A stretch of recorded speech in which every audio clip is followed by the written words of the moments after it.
To change the default browser in Windows 11, follow these steps. Click on the Start button and select Settings, or press Windows I. In the Settings window, select Apps from the left sidebar. Click on Default Apps in the Apps section. Scroll down until you find the web browser you want to set as default.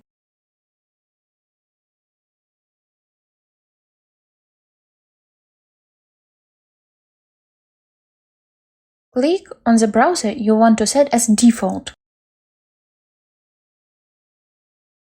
Once you've changed the associations, your selected browser will be set as a default for those file types and protocols.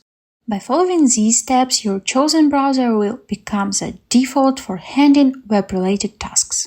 I hope this was helpful for you, and I invite you to see more videos.